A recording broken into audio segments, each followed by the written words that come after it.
Welcome to the Banker Lamp. Please enjoy the video. In this video, I will explain how to remove Kia Sportage roof rails. First, gather your essential tools, including a plastic trim removal tool and a suitable Torx bit set. Before you begin, ensure your vehicle's roof area is clean to avoid any accidental scratches during the process.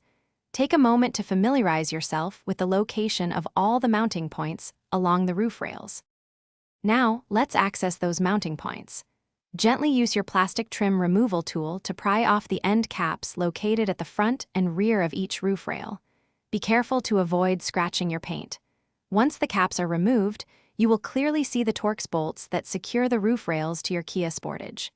These bolts are crucial for holding the rails in place. With the mounting bolts exposed, it's time to detach the rails. Using the correct size Torx bit, carefully unscrew all the bolts securing each roof rail.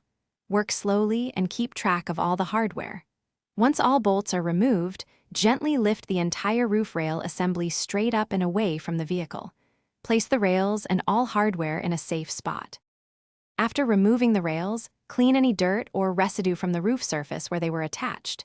You might consider installing roof rail delete plugs for a sleek, finished look.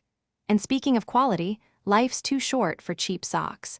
Go darn tough with a lifetime warranty. Check the description for a link to Darn Tough socks and other great deals. Enjoy your cleaner roofline. Thanks for watching. If this was helpful, leave a like and consider subscribing. See you next time.